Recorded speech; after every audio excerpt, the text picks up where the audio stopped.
Good morning, everyone. This meeting will now come to order. And pursuant to applicable law and by determination that attendance by remote means is necessary because an in-person meeting is not practical or prudent due to the declared public health disaster caused by COVID-19, the Committee and Finance meeting is conducted by video conference. Let the record reflect that this is a TEFRA public hearing that is being held pursuant to the requirements of Section 147F of the Internal Revenue Code of 1986 as amended. I'm going to go ahead and do roll call first on this TEFRA. So I'll go through reading all of these, and then we'll have another roll call for our main Committee on Finance meeting. I will start out with Vice Chairman Leslie Hairston. Present. Alderman Hopkins. Present, Mr. Chairman.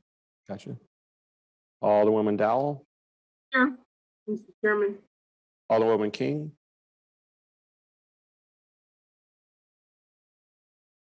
Alderman Sawyer. Here. Alderman Mitchell. Alderwoman Harris. Alderman Beal. Yep. Gotcha there. Alderwoman Sadowski Garza. Alderman Cardenas. Yeah. Here. Thank you. Alderman Quinn. Here. See you there? Yeah. Alderman Burke. Alderman Lopez. Present, Chairman. Gotcha. Alderman Moore. Present, Chairman.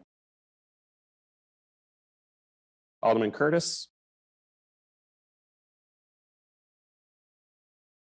Alderman O'Shea. Alderman Brookins.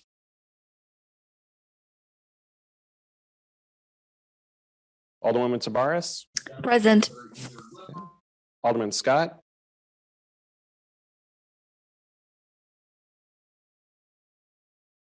Alderman Burnett. Present. Alderman Irvin. Yeah, Alderman Irvin is present. Alderman Taliaferro. Present. Alderman Raboris. Present. I'm sorry, It's okay. Alderwoman Austin. Here. Alderman Villegas. Present. Alderwoman Mitz. Present. Alderman Spizzato. I got you. Alderman Napolitano. Present, Chairman. Thank you. Alderman Riley. Present. Alderwoman Smith. Present. Alderman Tunney. present. Alderman Osterman. Alderwoman Silverstein. Alderman Spizzato, just say yes. Yeah, yes, I know. Okay. Sorry, I didn't realize I was on mute. Thank you. No, I was just checking your mic there. Thank you. Ladies and gentlemen, we do have a quorum. Alderman King is present, Chairman. Oh, thank you. There you go. Let me just check again real quick through here. All right, ladies and gentlemen, thank you. Ladies and gentlemen, notice of this public hearing was published on March 14, 2022 on the website of the Office of the City Clerk of the City of Chicago. This public hearing is being held by video conference and made available to the public via a link located at and a toll-free telephone number provided at the following web address, www.chicityclerk.com. Let the reporter mark the screenshot of such notice as Committee's Exhibit Number 1 for identification, and this will be included in the notice in the record. This is a hearing regarding a plan of finance to issue a not to exceed $1 billion aggregate principal amount of its Chicago Midway Airport revenue bonds, the first lien bonds, its Chicago Midway Airport second lien revenue bonds, the second lien bonds, and its Chicago Midway Airport senior lien revenue bonds, the senior lien bonds. And together with the first lien bonds and second lien bonds in one or more series. The first lien bonds would be issued pursuant to the master indenture of trust securing Chicago Midway Airport revenue bonds dated as of April 1st, 1994. This is the first lien master indenture from the city to the Bank of New York Mellon Trust Company, NA, as trustee, as amended and supplemented. The second lien bonds will be issued pursuant to the master indenture of trust securing Chicago Midway Airport's second lien obligations dated as of September 1st, 1998, the second lien master indenture, from the city to the Bank of New York Mellon Trust Company, NA, as trustee, as amended and supplemented. The senior lien bonds would be issued pursuant to the master indenture of trust securing Chicago Midway Airport's senior lien obligations from the city to the Bank of New York Mellon Trust Company, NA, as trustee, to be entered into in connection with the issuance of such senior lien bonds as amended and supplemented. The bonds are being issued as part of a plan of finance for the purposes of the payment or reimbursement of the cost of capital improvements at or related to Chicago Midway International Airport, located in the area of 55th Street and Cicero Avenue, Chicago, Illinois, in the airport. These are part of a comprehensive plan for the construction, improvement, and modernization of various facilities at the airport, which capital projects include, without limitation, airfield and terminal improvements, equipment acquisition, fueling facilities, noise mitigation, land acquisition and relocation costs, parking facilities, roadways, security projects, and studies relating to the airport, the refunding or refinancing whole or in part of currently outstanding airport revenue bonds and commercial paper notes, which have been issued by the city for purposes described in A above and C, the deposit of monies into funds and accounts as provided in the first lien master indenture, the second lien master indenture, or the senior lien master indenture as appropriate, and related supplemental indentures, and D, the cost of payments of issuance incurred in connection with issuing the bonds. The airport is owned and operated by the city of Chicago. The city proposes to issue the bonds pursuant to its powers as a home rule unit of local government under the 1970 Constitution of the state of Illinois, the state, and the first lien master indenture, the second lien master indenture, or the senior lien master indenture as appropriate, and related supplemental indentures. The bonds will not constitute general obligations of the city, but will be special limited obligations of the city, payable from the revenues of the airport, as defined in the first master lien indenture, the second lien master indenture, or the senior master indenture, as appropriate, and other revenue sources in respect of the airport. The bonds will not constitute an indebtedness or a loan of credit of the city, the state, or any other political subdivision thereof, within the meaning of any constitutional or statutory provisions, and no owner of any bond shall have the right to compel any exercise of the taxing power of the city, the state, or any political subdivision thereof to pay the principal of, premium, if any, and interest on the bonds. The written comments relating to the plan to issue the note must have been submitted by email to the Director of Legislation and Policy at owenbrew@cityofchicago.org not later than 3 p.m. on March 18th, 2022. Let the record reflect that there were no written comments submitted. Ladies and gentlemen, if any resident, taxpayer, or other interested person attending this hearing desires an opportunity to express their views for or against the proposed issuance of the bonds, please notify the host at this time the toll-free call-in number so you have an opportunity to make those comments or statements.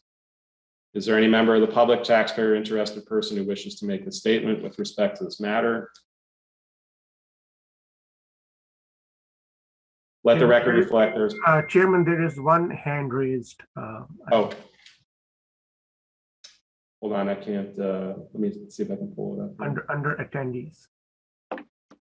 Hi there. I'm signed up to speak for a different issue. I just wanted to clarify that raising my hand was going to work for that. So it seems like it's good. Thank you. Sorry for the interruption, but I'll be speaking on the subsequent section 6 of the finance meeting. Thank you. Sure, thank you. Let's see. Let the record reflect there has been no response to this particular question posed by the chair. Ladies and gentlemen, this concludes the public hearing on the proposed plan for the city of Chicago to issue the not to exceed $1 billion aggregate principal amount of its Chicago Midway Airport revenue bonds, Chicago Midway Airport second lien revenue bonds, and its Chicago Midway Airport senior lien revenue bonds. Before I conclude, were there any aldermen who wish to be recorded as present? I see Alderman Curtis. Thank you, Chairman. And see. Chairman, Alderman Burke. Ed Burke, present. Thank you, Alderman Burke. And I think that's all I see in the list for Committee on Finance. All right, thank you, ladies and gentlemen. Let the record reflect that this public hearing on this matter was concluded at 10:17 a.m. Anything, has Casey heard anything? No, not yet, sir. March 21st, 2022. This concludes the TEFRA hearing. Do you need a motion to adjourn? I do, but I was just switching over my papers, so. We I will don't take need a- to adjourn from the, No, but we can do TEFRA. one just to clarify it there. All right, Alderman Hopkins. Alderman Hopkins makes a motion to adjourn. All those in favor signify by saying aye. Aye. All those opposed? I think the ayes have it, and the motion carries. Thank you, Alderman. All right, let me just switch over here.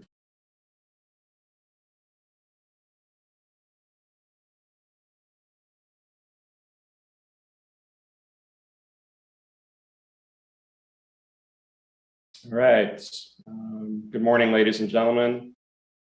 The main agenda, the Committee on Finance is hereby called to order. The time is 10:18 on Monday, March 21st, 2022. Pursuant to applicable law, my determination that attendance by remote means is necessary because an in-person meeting is not practical or prudent. Due to the declared public health disaster caused by COVID-19, this meeting is conducted by a video conference. For questions during the meeting, Aldermen should use the raise your hand function to indicate they have a question. Of course, if that function of the Zoom is not working, please indicate through a point of order. Members of the committee shall be given preference. We will now have a roll call to establish quorum. Please unmute your microphone at the time your name is called. Please note that your yes or present response will be deemed to be a yes vote when the quorum roll call is used as a reference vote for later items. Right.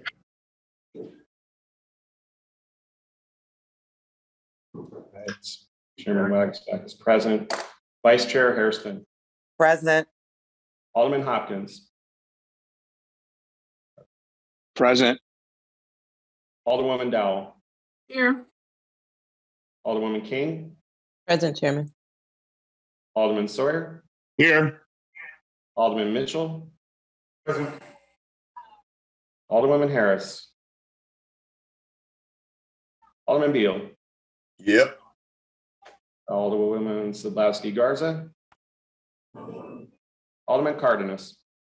Present. Alderman Quinn. Here. Alderman Burke. I see you. Alderman Lopez. Still kicking. Alderman Burke, I have you as present. Yes. Thank you. Alderman Moore. Alderman Moore is present, Chairman. Alderman Curtis. Present. Alderman O'Shea. Alderman Brookins. Here. Alderwoman Tavares. Present. Alderman Scott. Alderman Burnett. Present. Alderman Irvin.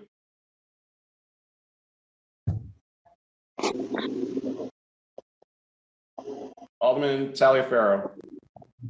Present, Chairman. Alderman Rabois. Present. Alderwoman Austin. Present. That's what we have then. Alderman Irvin is present. Alderman Villegas. Present. Okay. Alderman Irvin, I have you. Alderwoman Mitz.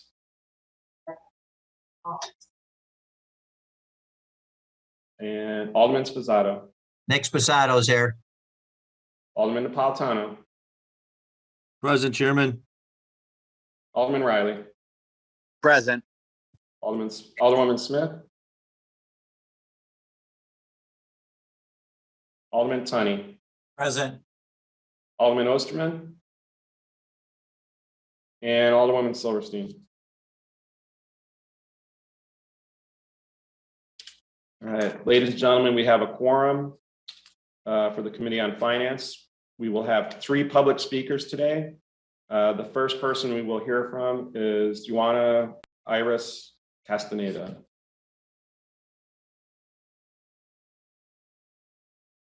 Whenever you're ready.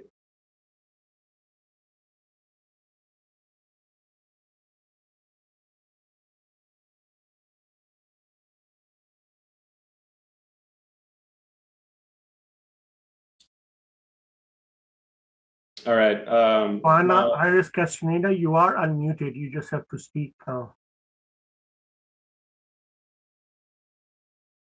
Is it working now?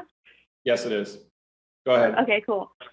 Hello, my name is Juana Iris Castaneda. I'm an Equitable Development Fellow at Logan Square Neighborhood Association and a lifelong resident of Logan Square. That is 22 years residing in this neighborhood and seeing it change. I'm tired of my neighbors, friends, and family moving out the city because we can't afford to live here. The mom and pop stores are disappearing, community networks are disintegrating, and our displacement is profitable for developers. As a history major living in the richest country in the history of the world, it is immoral that the workers are struggling to keep a roof over their head. The housing crisis is a moral and budgetary failure of the city council. Our families are more important than the profit for developers, and we need common sense policies like a demolition impact fee that protects our family and people and our environment. I urge the finance community to support the direct introduction of the 606 and Pilsen area demolition fee. It is a common sense policy. I support the 606 ordinance because it protects the people in my community. These residents should not have to work long hours to make ends meet just to come back home and worry about whether or not their place of rest will be demolished to generate profits for developers. These are people who hold up our city's economy. We have a responsibility to protect them and their homes. To stop the continued displacement in the 606 area, we need a demolition fee. Housing data shows the mom and pop owned 2 and 3 flats are affordable housing in Logan Square, and construction data shows the new units built are not affordable to existing residents. And demolition data shows the ordinance works. The city must stop using gentrification as a policy. It is absurd that after years of intentional neglect from the city, moms in neighborhoods organize to create a safe space for their kids. Now those same families are not able to live near the 606 to enjoy it. The city must reinstate the 606 demolition ordinance. If not, this council will simply continue decades of discriminatory housing policy in Chicago. At Logan Square, we are committed to keep fighting for this ordinance that will help ensure our families are not being displaced from their homes. As my colleague Dave Soto so eloquently said in the Chicago Sun-Times, we have a mission and we want you to know that we are not leaving without a fight. Thank you. All right. Thank you, Ms. Castaneda. Our next speaker is Paul Kogan. Good morning, Mr. Chairman and members of the Finance Committee. I am Paul Colgan with the Home Builders Association of Greater Chicago, and I thank you for this opportunity to speak about the demolition fee ordinance. And I want to note that the previous speaker talked about it being impact fee, and I'll come back to that later. While the proponents can claim it has reduced demolitions, that is really only half the story. We really don't know the full impact of this ordinance on the neighborhood. It's only been in effect for a year. No one has done a full study. The Department of Housing has only hastily put together a report. So we really don't know the full impact on the 2-flat, 3-flat, 4-flat owners in the neighborhood. What has been the true impact here? Has it cost them value? Has it cost them part of their life savings? We need to have time to look at that full study before we reimpose this ordinance. We should take the time now in order to study what happened in the past year before you reinstate the ordinance. Also, it is a bad public policy ordinance because as an impact fee, it does not meet the specifically and uniquely attributable legal definition that's part of Illinois law. And this legal standard says that the fee must be reasonable and must be directly attributable to what it's imposed on. And we have nothing of that. We have no study. So that $15,000 fee was an arbitrary fee that was set by, who knows what reasoning, but it does not meet that important legal standard. Furthermore, any fees collected have to be used to mitigate the impact of what the fee was imposed. We don't know whether or not these fees have been used for that purpose. So we need to do more to find out what the true impact is, not only on the fee, is it correct, or how the fee is being used. Further, nothing is being done for the existing owners of 2, 3, and 4 flat buildings.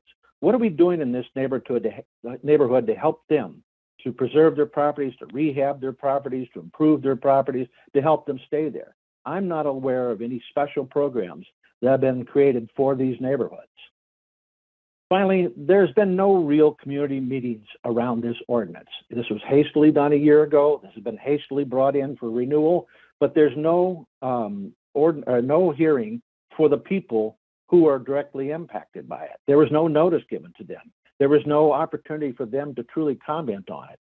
So I think that, again, there is a failing in this ordinance to really work with the community to achieve whatever goals the ordinance is seeking to achieve. And until that's done, the ordinance should be postponed and held over for another time. So at this point, I urge you to table it until that exhaustive study can be done on the ordinance. Thank you. Thank you, Mr. Colgan. We have Mr. Miguel Chancon next, and then we'll have Mr. Sullivan.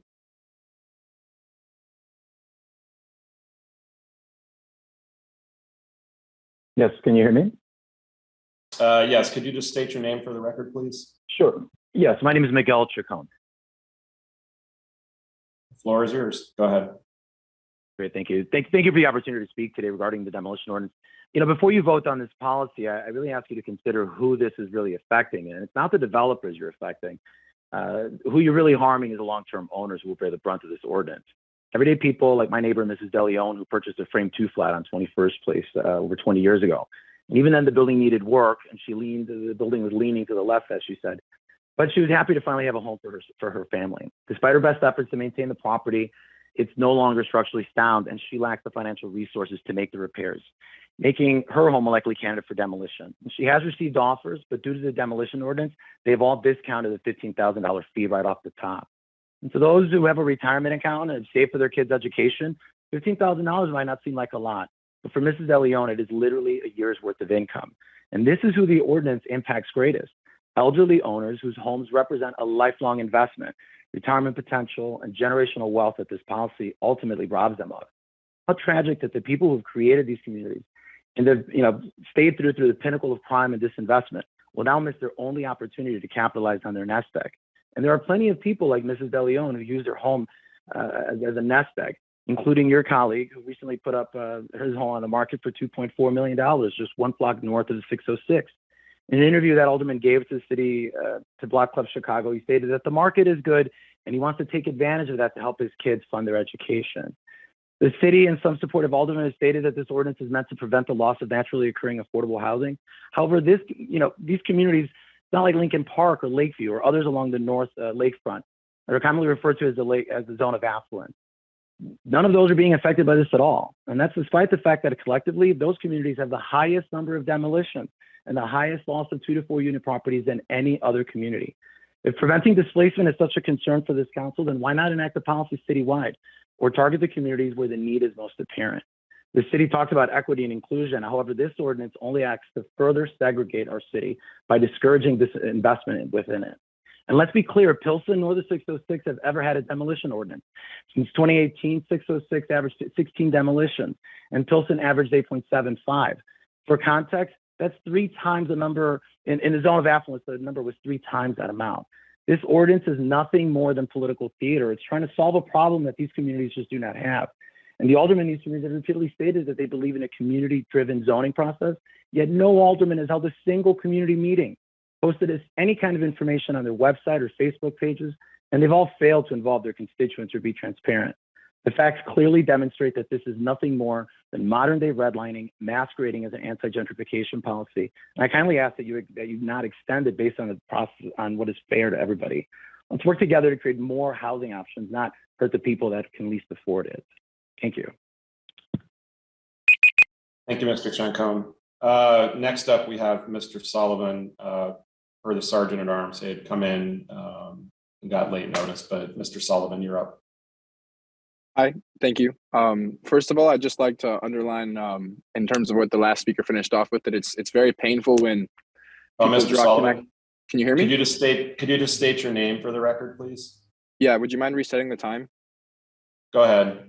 Yeah, my name is Just Traylock go ahead. O'Sullivan. Yeah, thank you. It's very painful when people draw connections to policies that used to hurt and target specifically people of color, like redlining, and then they try to say that the modern policies, the communities that are fighting for people of color, are actually doing those same effects when it's exactly the opposite. So my name's Traylock. I'm a second-year student in university, and I've been involved with organizing in Logan Square for the past few years. My time in the neighborhood has shown me that a demolition surcharge fee, and in this case, passing through that proposed extension, is the kind of policy that's absolutely necessary for the well-being of our long-term residents and the strength of the community overall. We've been very happy to see that the success of the demolition ordinance in the first year, as it's proving effective at reducing demolitions while also supporting the Chicago Community Land Trust, a fund that's doing crucial work in this neighborhood to support an ever-dwindling stock of affordable housing. And as Paul Kogan hinted at when he said that there's not actual policies that are helping people, this is exactly the kind of policies that we are doing for people who have these 2 to 4 flats. We're trying to provide them naturally occurring affordable housing and preserve the ones that exist. So we know that the 2 to 6 unit buildings that are so common throughout this community and also in Chicago at large are one of the biggest sources of low and moderate cost housing. But these are the buildings that are targeted most for demolition and redevelopment. So as Mr. Colgan hinted that there wasn't data, actually we have a wealth of data, like from the DePaul Institute of Housing Studies, that has shown us that in the 606 area alone, it lost nearly 60 2 to 6 unit properties, hundreds of units in the 2013 to 2018 period. So when he says that he'd like to scrap the demolition fee until we have further studies, that's kind of a way of saying that you just like to get rid of it entirely and spend an indefinite amount of time doing further research, when really what we need to do, I agree with him that we need to do more studies, but let's continue the demolition fee until we have adequate information to say the otherwise, because right now what we're doing is we're threatening people's ability to stay in their communities. Now that we have a demolition surcharge fee that disincentivizes this destruction of affordable housing, which is so damaging to our community, we've also been able to better preserve buildings which still remain. Community organizations such as LSNA, local aldermen, and a variety of media outlets have all praised the results of this demolition fee, because since its passage, deconversions of residential buildings in the area have plummeted compared to surrounding areas. So whoever is in a position to interact or enact influence on this important issue, I urge you to support the 2-year extension to the demolition fee, because it takes an important stand against gentrification and in support of the long-term residents who still remain in Logan Square and the 606 area. They deserve to stay in their community. Thank you.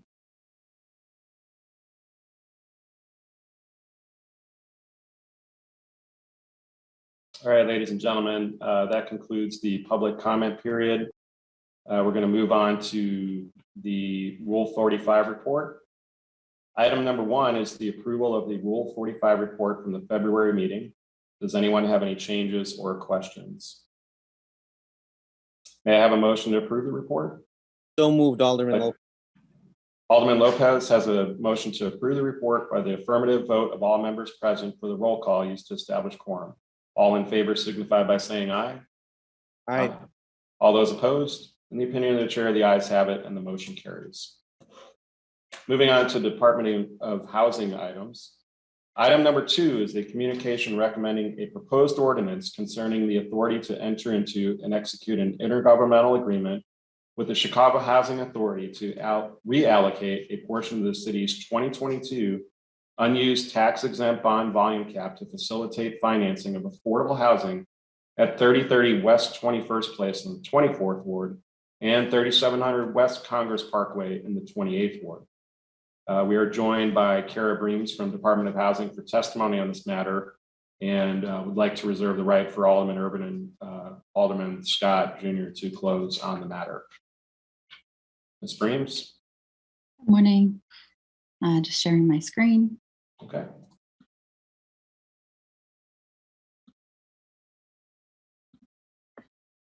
There we go. Oh. Okay, great. Thank you. There you go. It's up. Okay, thanks. So good morning. My name is Kara Breams. I am a financial planning analyst in the Department of Housing, and I am joined today with Lee Prater and Dan Cruz from the CHA and Greg Olson from Michaels Development. We are asking the City Council to approve the ceding of the city's tax-exempt bond volume cap to the CHA. The CHA will utilize these bonds to rehab Albany Terrace and Irene McCoy Gaines, saving the project roughly $1.5 million in bond fees. The amount we're asking to cede is $90 million. Albany Terrace is located at 3030 West 21st Place in the South Lawndale community area and the 24th Ward, where Alderman Scott is the alderman. Irene McCoy Gaines is located at 3700 West Congress Parkway in East Garfield Park in the 28th Ward, where Alderman Irvin is the alderman. We have letters of support and active support from both aldermen. The project will utilize roughly $168 million to rehab 500 senior units, primarily one-bedroom units. Both buildings are in need of critical system upgrades and extensive renovation to continue to provide housing for the next generation of seniors. While residents may need to relocate to new units within the building, CHA will work to relocate any residents who are required to relocate to temporary units within the building for the estimated 6 to 12 months that the work is taking place in their original units. Upon completion of the work, the residents will be moved to fully rehabbed units. So all relocation will take place within the building. Albany Terrace was constructed in 1974. In the upper right, we see a picture of the building today, and lower left, the new entrance. The 17-story building has 351 bedroom senior units. The proposed renovations include upgraded elevators, heating, cooling system, roof electrical system, and plumbing system. In addition, the amenity spaces will be updated, the masonry and windows will be repaired, and the site and landscape plans will be updated. Irene McCoy Gaines requires similar upgrades. It's a slightly smaller building with 150 senior units, but it has some studio and one bedrooms, 121 bedroom and 30 studio units. As an aside, Irene McCoy Gaines was an American who the building is named after, was an American social worker and civil rights activist who lived from 1892 through 1964. She lived in Chicago and fought against segregation through work with the Chicago Urban League, the Chicago Women's Club, and other organizations and efforts. She was the first African-American woman to run for a seat in the Illinois legislature in 1940. The rehab of these 500 units will cost roughly $168 million. The total development cost per unit is $335,000, which is lower than what we typically see on average per rehab unit.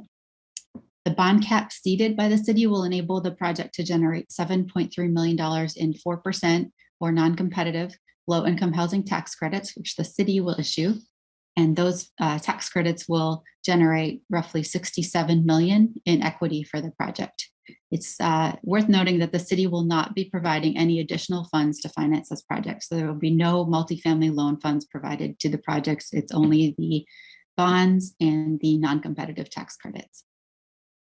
The Department of Housing has reviewed the proposed project, the qualifications of the development team, the financial structure of the project, the need for public assistance, its public benefits, and the project's conformance with the redevelopment area plan, and recommends approval of ceding $90 million in volume cap to the CHA and issuing the 4% tax credits. And that concludes my presentation. All right, thank you for that presentation. I have Alderman Burnett with a question or a comment. Yeah, thank you very much, Mr. Chairman, and Kara Breams, who's my champion in the housing department. Appreciate everything that you do. Excuse me, I got puppies here. I just wanted to ask one thing. I didn't see any RAD money. There's no RAD money involved with this? There is, yes. So the CHA will be financing the deal. And if you need more details, Lee Prater is on and she can speak to that.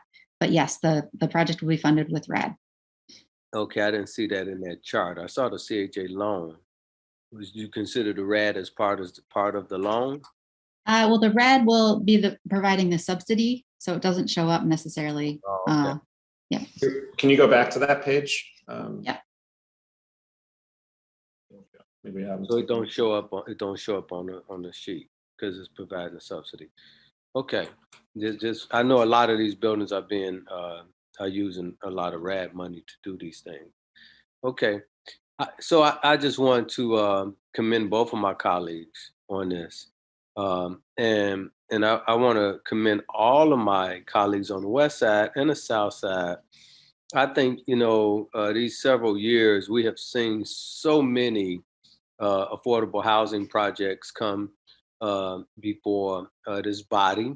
Also, we've seen a lot of sustainability of existing housing, but also a lot of new housing built, affordable housing being proposed and built on the west side and the south side. So I just want to commend all my colleagues to everything that they've been doing, and also the administration toward making sure that we sustain affordable housing in all of these communities, even though they're gentrifying, but also with available land that we have in the city, that we increase the amount of affordable housing in the city of Chicago. So I just want to say congratulations both to Michael Scott, who's been doing a whole lot, and also Alderman Irving too, and the rest of my colleagues. Thank you. Thanks, Alderman. And Alderman Lopez, let me just one comment. I know that this item came up briefly in a memo in the Budget Committee. Alderwoman King had asked for what obligations or potential obligations there were for projects coming up. And I think this was put in a memo back in February 21st. So if you had seen it before, this is where it popped up. Let me go to Alderman Lopez. Thank you, Chairman, and good morning, members of the committee. I just had a quick question. This is using all the unassigned bond cap credits, correct? Yes. So this is beginning of March. When were all of these assigned? Last year? Well, they're assigned so we went through our 2021 QAP last year. So as applications come in, our deputy and commissioner are reviewing the funds and the requests, and then allocating funds and ensuring that we have enough to fund all of the projects that we've committed to. So I think it's an ongoing, to specifically answer your question, I think it's an ongoing commitment. So these are the unassigned from last year? There'll be 2022 bonds. So, okay. So what projects were assigned up to this point, and what was the allotment for this year? I see Tamara Collins, who's my deputy, has raised her hand, and I'll let her speak to that. Thank you.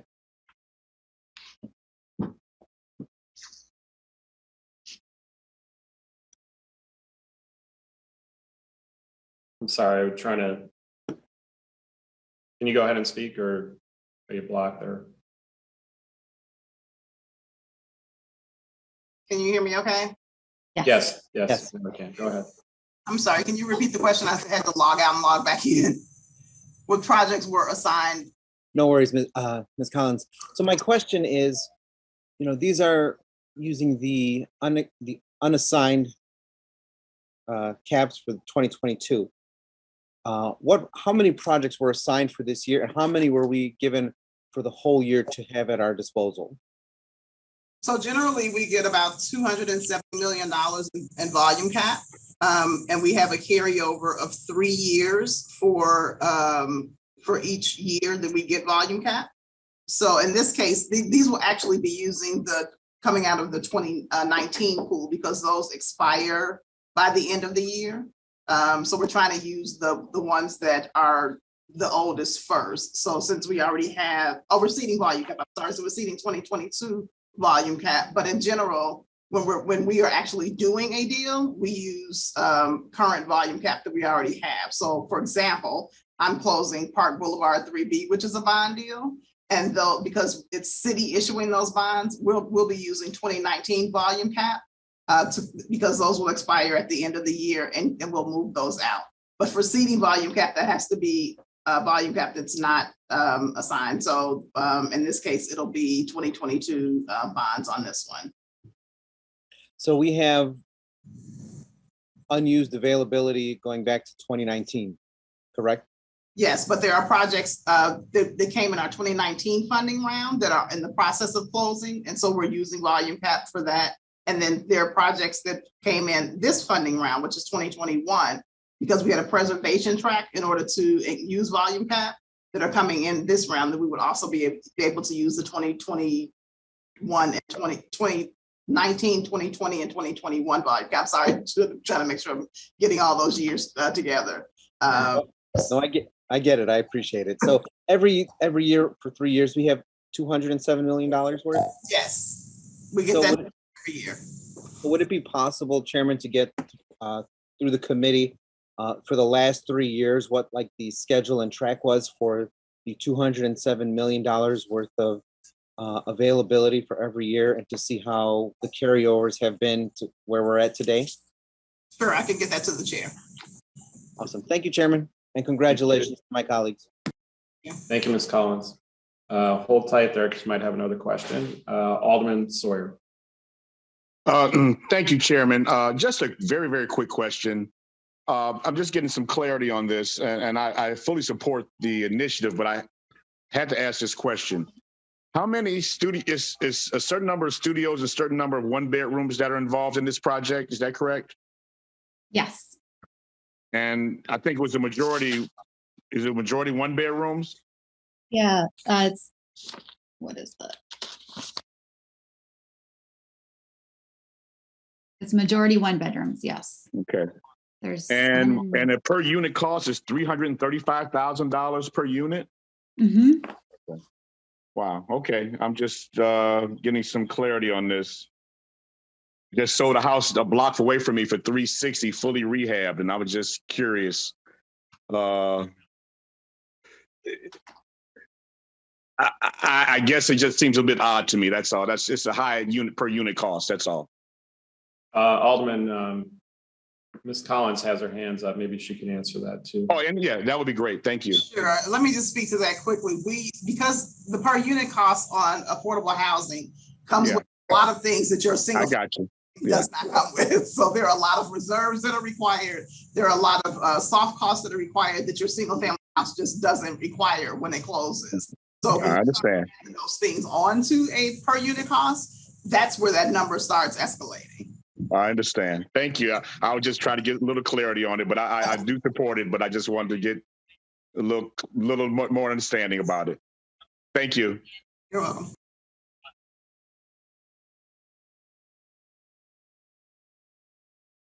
All right. Thank you, ladies and gentlemen. Any other questions for Ms. Breams or Ms. Collins?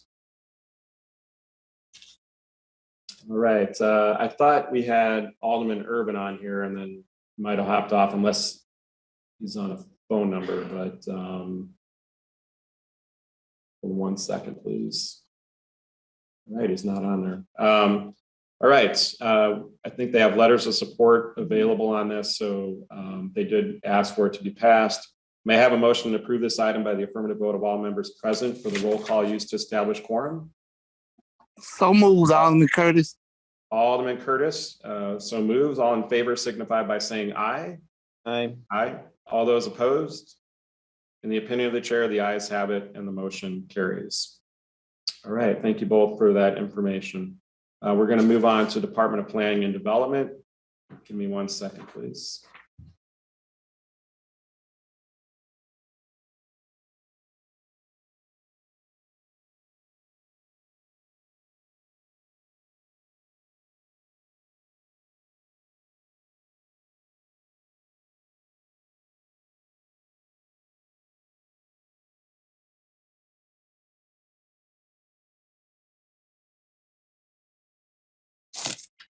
All right, ladies and gentlemen, thank you.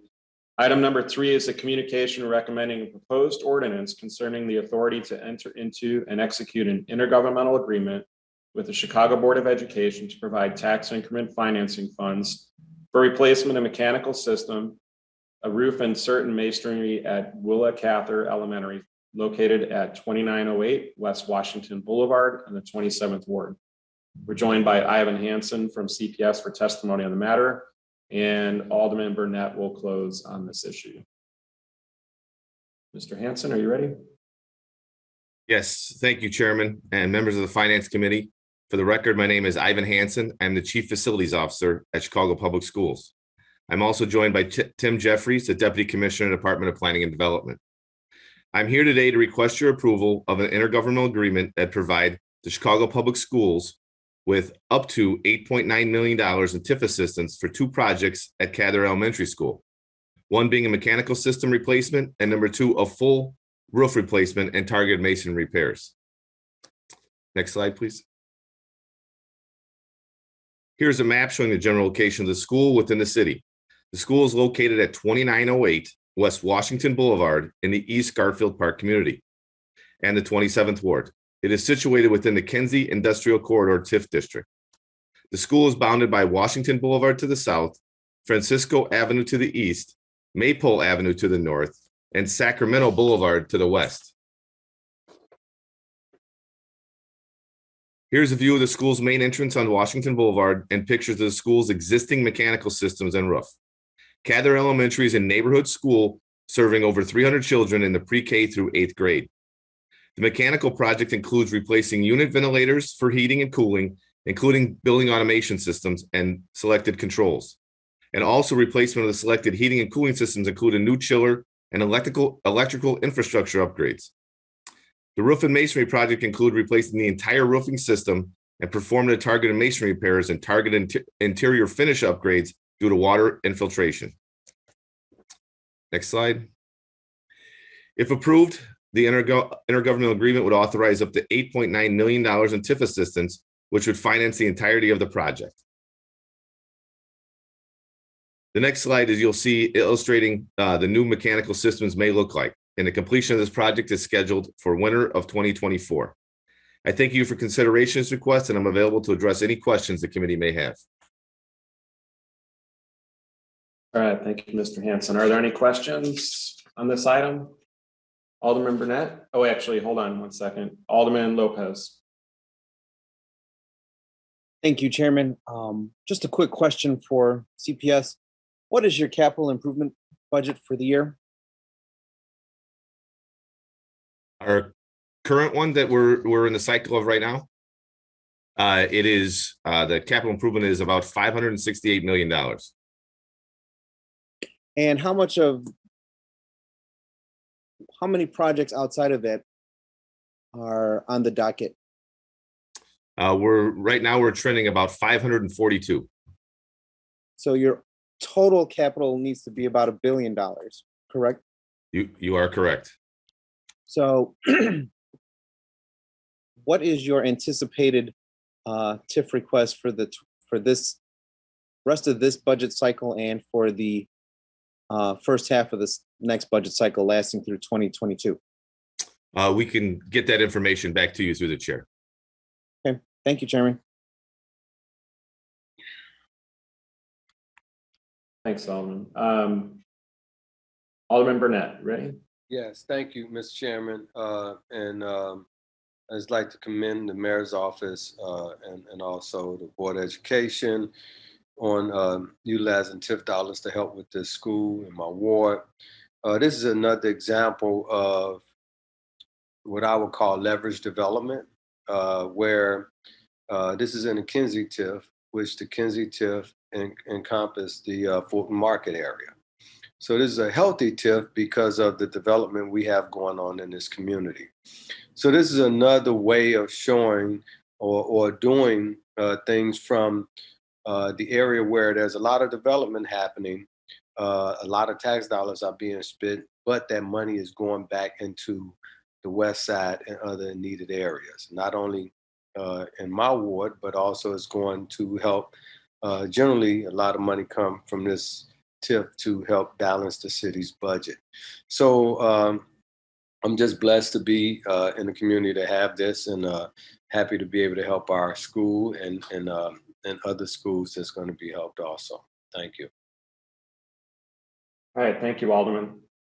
So Alderwoman Austin makes a motion to approve this item by the affirmative vote of all members present for the roll call used to establish quorum.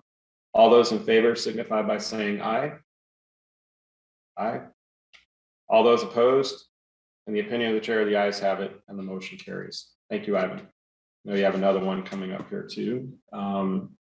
Item number 4 is a communication recommending a proposed ordinance concerning the authority to enter into and execute an intergovernmental agreement with the Chicago Board of Education to provide tax increment financing funds for replacement of mechanical systems, roof, masonry repairs, and a chimney stack reduction at James Otis Elementary School, located at 525 North Armour Street in the 1st Ward. We're joined by Ivan Hansen again from CPS, and then Alderman Espada can close on this matter. Ivan, it's floor is yours. Thank you, Chairman, and good morning, members of the Finance Committee. For the record, my name is Ivan Hansen, and I'm the Chief Facilities Officer at Chicago Public Schools. I'm also joined by Tim Jeffries, the Deputy Commissioner in the Department of Planning and Development. I am here today to request your approval of an intergovernmental agreement that provides the Chicago Public Schools with up to $11 million in TIF assistance for 3 projects at Otis Elementary School. One being shortening of the height of the building's chimney stack to address the structural stability concerns. Number 2 is replacement of existing mechanical systems. And 3, providing a full roof replacement and targeted masonry repairs. Here is a map showing the general location of the school within the city. The school is located at 525 North Armour Street in the Westtown community area in the 1st Ward. It is situated within the Kinsey Industrial Corridor TIF District. The school is bounded by Grand Avenue to the south, Bishop Street to the east, Ohio Street to the north, and Armour Street to the west. Here's a view of the school's main entrance on Armour Street and a picture of the school's existing chimney, mechanical system, and roof. Otis is a neighborhood elementary school serving over 330 children in pre-K through 8th grade. The chimney reduction projects include shortening the height of the chimney stack to address the structural stability concerns. The mechanical project includes a conversion of the steam distribution system to a hot water heating system, including the complete boiler plant replacement and associated building automation systems and controls. Replacing the unit ventilators and select heating and cooling also includes a new chiller and electrical upgrades. The roof and masonry projects includes replacing the entire roofing system and performing targeted masonry repairs and targeted interior finishes due to water infiltration. Next slide. If approved, the intergovernmental agreement would authorize up to $11,050,000 in TIF assistance, which would finance the entirety of the project. On the next slide, you'll see a photos illustrating what the new mechanical system and the reduced chimney projects may look like at completion. The completion of this project reduction is scheduled for fall of 23. The completion of the roof and mechanical projects are for the schedule for the winter of 2024. I thank you for consideration of this request, and I'm available to address any questions the committee may have. Thank you, Mr. Hansen. Are there any questions for Mr. Hansen? All right, then I will give the floor to Mr. Hansen, I had one question. If you go back to construction, that was the largest number there. Could you go back to that one page? I'm sorry. It said $8 million for construction. So is that, what percentage of that is the actual supplies and materials? I can get that to you through the breakout of our estimate. Yeah, through the chair is fine. That's okay. Thank you. And then I'll hand it over to Alderman Laspada. Hey, thank you so much, Chair. Just gonna let the train pass behind me. Really proud to be bringing this project before the committee today. I want to give a shout out to Principal Claudia Guerrero at Otis, to her whole team there. What is happening inside of the building here is amazing. It is an education that every Westtown parent can really be proud of. But we know, folks, that folks can judge our schools by their exteriors rather than what is happening inside. Being able to make these improvements, to improve the quality of the learning environment here, is so important for attracting new families that I know are being drawn by a lot of the development that's coming into the 1st and 27th wards. So I'm really glad for this project. I know that we're also going to be working with CPS on revitalizing the athletic field that is just outside the school here. It's going to be a school that any parent in the area is proud to send their kids to, and really hoping for favorable consideration by the committee today. Thank you, Alderman. Let me go to Alderman Villegas first. Thank you, Chairman. And how you doing, Ivan? Quick question: Could we get a list of some of the contractors and engineering firms that are providing the work on this project? I assume that the MWBE VBE ordinance applies here. Just wanted to see what the participation level looks like for some of these projects. I know that I'm not sure if they've all been completed yet, or this is these projects haven't been completed yet. But if you could provide at some point the attainment for these projects. Yes, absolutely. Thank you. Thank you. Good seeing you, Ivan. You too, Alderman. Thank you. I don't think we have any other questions. So Alderman Villegas makes a motion to approve this item by the affirmative vote of all members present for the roll call used to establish quorum. All in favor signify by saying aye. Aye. Aye. All those opposed? In the opinion of the chair, the ayes have it and the motion carries. All right, thank you, Ivan. I think that's all we had for you today, right? Yes, thank you. Yes. Thank you, everyone. Okay. Moving on to item number 5. Item number 5 is a communication recommending a proposed ordinance concerning the authority to enter into and execute an intergovernmental agreement with 1357 Property Owner LLC to provide a loan of tax increment financing funds for the certain public infrastructure improvements associated with the redevelopment of the Morton Salt property located at 1357 North Elston Avenue in the 27th Ward. Please note that the original agenda item was written as not to exceed $3.5 million. And the more accurate number for the agenda today is 2.547 or $2,547,600. And that's reflected on the amended agenda.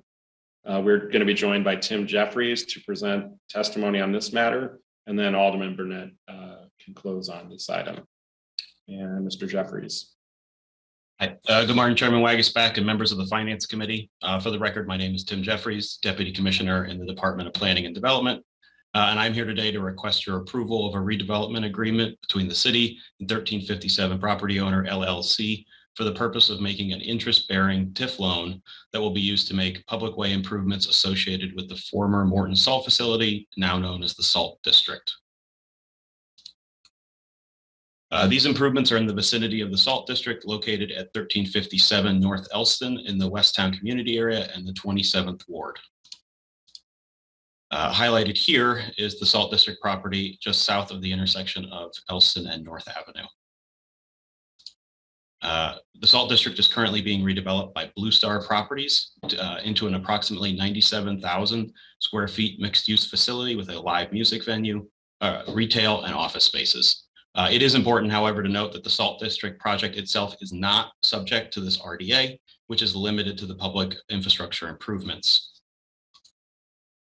As part of the Salt District, the developer is required to make approximately $2.5 million in off-site public infrastructure improvements that will reduce the impact of the development, mitigate congestion, and improve pedestrian safety. Specifically, these improvements include the reconstruction of Blackhawk, the resurfacing of Magnolia to reconstruct the sidewalks and create diagonal parking, the installation of a new three-way traffic signal at Elston, Blackhawk, and Magnolia, the installation of a traffic signal and left turn lane at the intersection of North and Magnolia, and the installation of a traffic signal and pedestrian enhancements at the intersection of Elston and Division. While improvements like these are typically required pursuant to a planned development, after evaluating the project, DPD believes that the Salt District was uniquely impacted by COVID. Absent these factors and under normal financial circumstances, the developer has said that the project could support the cost of these infrastructure agreements. Based on our review of the pro forma, DPD does concur with this assessment, but is recommending a financial structure that directly addresses these issues that will still allow the project to be advanced under a reasonable and structure. Specifically, we're proposing that $2.5 million in TIF be provided as an interest-bearing loan rather than a grant. The loan will be issued with a 2% interest rate amortized over a 30-year term. Repayment of the loan will be made over a 10-year period, although the sale of the Salt District property would trigger an immediate repayment of any outstanding funds. In order to receive the full disbursement of the funds, the developer is required to complete all of the work to the satisfaction of CDOT. Additionally, the obligation will be secured by a mortgage to the city on the Salt District property itself. DPD believes this structure represents an ideal way to ensure that an important project is able to move forward while simultaneously not providing an unnecessary subsidy or over subsidy of public funds to a private development. I thank you for your consideration of this request, and I'm happy to answer any questions you might have. I'm also joined by Tyler Quast from Blue Star Properties, the developer of this project. All right, thanks, Tim. Just a couple of questions I had before we go to a couple other aldermen here. So you mentioned two things that I saw on there. One was Magnolia and North Signal, and then the Blackhawk improvements. Could you just elaborate a little bit on those? I know Magnolia North has that intersection that's close to the Home Depot and to the or sort of the going up on the bridge there. Is that a good portion of the TIF that's being added there? How much are we looking at for that intersection? I mean, the 2.5 is the sort of package as a whole. Certainly the concrete work is the most expensive. So that would be associated with Magnolia and Blackhawk. I think typically, traffic signals are running, if the city installs them, $250,000 to $300,000 per signalization. Yeah. And then for the Blackhawk, the barricade, is that a barricade improvement? Or, I mean, if you recall, we had an incident on the other side of the river there several years ago where we didn't improve Blackhawk. So what kind of, are there new types of improvements going in there, or just the old Jersey barricades? It will include a crash wall, the reconstruction. That's about the limit of my technical knowledge of that, but Tyler's that's fine. On the line if you'd like more. Yeah, that's, I think we have Jersey barricades there now. Same on the other side, or actually the other side has the crash wall, but I was just curious to see what type of improvements we're doing there for, possible scenarios. But I can look into that further at another time. Thank you. All right, let me go to Alderman Tunney. Thank you, Chairman. Obviously, we've seen this project on numerous occasions over the last couple of years, and kudos to Alderman Burnett. There is no point, Chairman, at any indication that there was ever going to be a bridge over Blackhawk at some point with all the development going on over there. Not in our lifetime. So, yeah. Not that I recall, but perhaps DPD has some other thing in mind. There's improvements to the other bridges. I'm not personally aware, but I need to consult the North Branch Framework Plan to see what it says. I can look into it and get back to you through the chair. Yeah, well, obviously between Aldermans Burnett and Waguespack, they're definitely more impacted than Lakeview is. But there's two questions I do have though. Number one is, since this figure was reduced from 3 point something to 2.5, I see that it is a maximum. So regardless of inflation, all these improvements are going to be kept within budget, or are we going to have to come back at some point if these costs balloon, so to speak? I think that the 3.5 figure that represented a high level working figure, and I think the 2.5 million that you have today reflects a final budget. That said, the RDA does require that the infrastructure improvements be delivered at a guaranteed maximum price. So to the extent that it costs more, 2.8, the developer is responsible for that overage. And then over how much time do they have to finish the project? On that? They expect to start work fairly soon, especially with the weather becoming nicer, and they expect to finish by the fall. The facility itself will be open. I think the first concert is in August, so they expect to finish by the fall, and they must finish by December 31st of this year because the TIF expires then. Okay, and then lastly, I see in the documents about parking. It's supposedly, I know parking has always been an issue about this.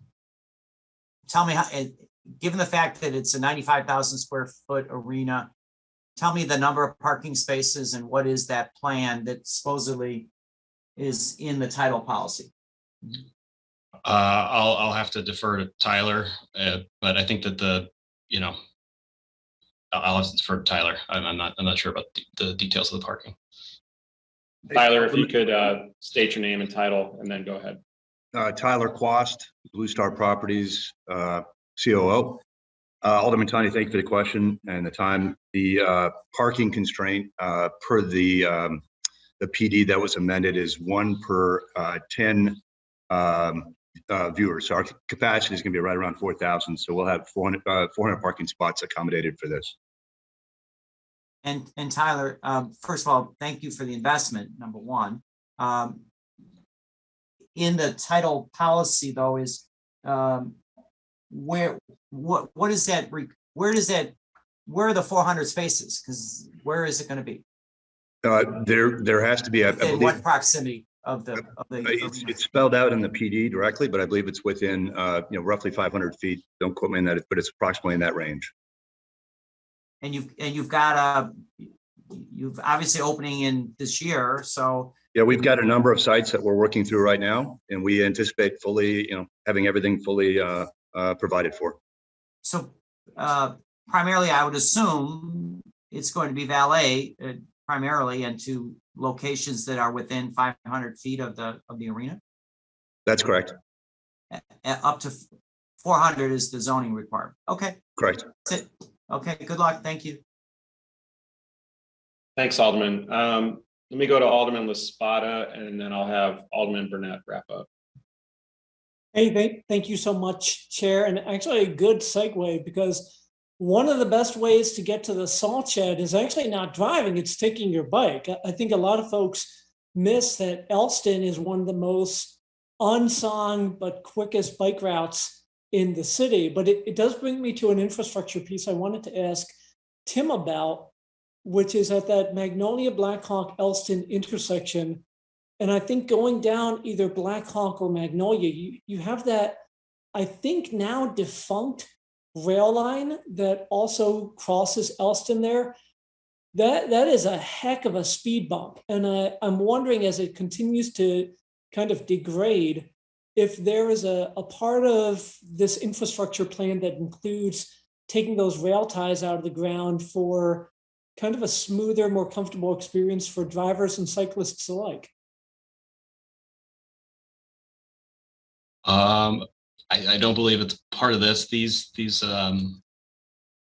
The improvements here, I guess Tyler can correct me if I'm wrong. I think that the major improvements at that intersection around there is just the signalization. But these are improvements that were required pursuant to the PD, meaning that they're sort of streets will be directly impacted because of the development, or that need to be updated directly because of the development. That wasn't included. I'm not sure what CDOT's rationale for not including it was. Potentially that it's not the development team's fault that there's still an abandoned rail line there. But I can speak with CDOT and get an answer about their plans for that space and get it through the chair for you. Yeah, Alderman, those aren't typically city-owned. Maybe Alderman Hopkins, did you have your hand up to address that, or did you have a separate question? I do have a separate question, but I'll just say I went through this with some of the same rail line. It was abandoned in my ward, and I wound up having to use menu money to remove it. It got very problematic. Mr. Jeffries is right. It's not as easy as you think it is. I don't think it's easy for a second, but it felt like a point worth raising as we talked about infrastructure, and didn't mean to expand the scope, but maybe something to follow up on a later time. I appreciate the time though, Chairman. Sure. Was that all you had? That is my only question. Okay. Thank you, sir. Yeah, I was just going to say a lot of these are owned by holding companies. They're not actually rail companies that typically own them, even though it sounds like a rail company's name. And even when we tried to vacate these over the years, it was very difficult because they'd come back and say, if the city wants to vacate it, here's the price tag. And so it's not a matter of just pulling them out. You actually have to go to the National Transportation Surface Transportation Board, I believe, and go through a whole process. So, and I know that there's dozens, if not hundreds of them in this area. But let me go to back to Alderman Hopkins. Yeah, thank you, Mr. Chair. My question is regarding the structure of the financing where this will be a TIF loan as opposed to a TIF grant. Mr. Jeffries, could you please identify the source of funds that will ultimately be the repayment of the loan in question? I suppose it's to the developer to answer, but it's their cash flow. We will provide them with the 2.5 million in principal, and then once the infrastructure is complete, they'll start to pay it down over a term of 10 years, and they'll utilize their cash flow and whatever financial levers they have to pull to make the repayment back to the city.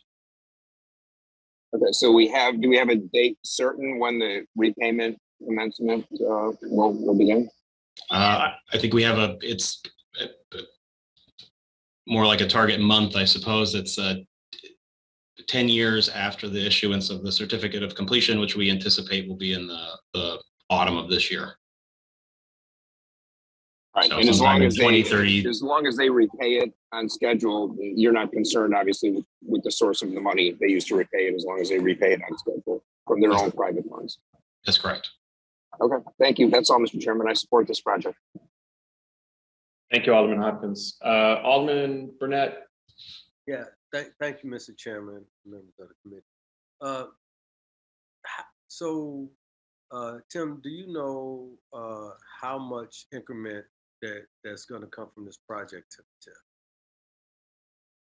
TIF? It's a little over $2.5 million. So $2.5 million in increment is going to come to the TIF. Oh, generated?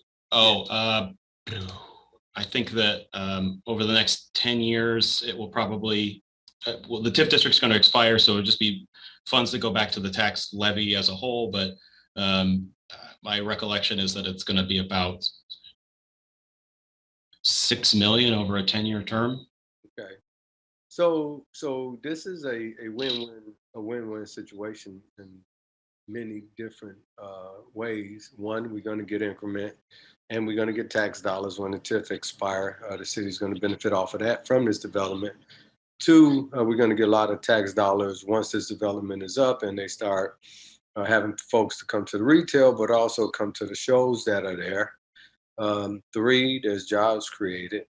And four, we're going to make money off our money by loaning them our TIF money. And we're going to get some free infrastructure put in. It's free infrastructure that they're going to pay for the lights and the concrete and other things in this area. So I think this is a unique project. I commend you guys up in planning on working with the developers to come up with a way for them to be able to borrow the money from us. So we're actually becoming like a bank, right? Letting them use money that we're going to make off of them. And we're going to take the increment, loan it to them, and then they're going to pay us interest.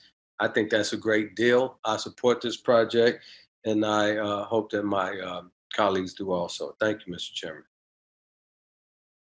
Thank you, Alderman. And seeing how there's no further questions, Alderman Tunney makes a motion to approve this item by the affirmative vote of all members present for the roll call used to establish quorum. All in favor signify by saying aye. Aye. All those opposed? In the opinion of the chair, the ayes have it and the motion carries. Thank you, Tim.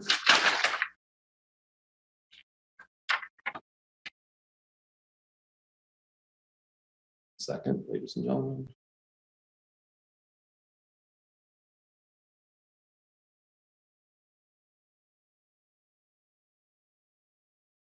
All right, moving on to items under the Department of Housing.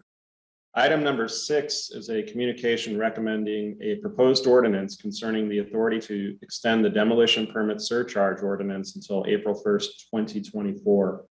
We're joined by Daniel K. Hertz from the Department of Housing for testimony on this matter. Oh, actually, Commissioner Navarro, are you going to speak to it first? I will speak to it first, Chairman. Thank you. Okay. And And Daniel. I'm sure Daniel can jump in if we need him. So Exactly. I'll let you have the floor there. Thank you so much. Good morning, members of the committee. I'm pleased to walk you through our proposal to extend the demolition surcharge ordinance if we can get past our technical difficulties here.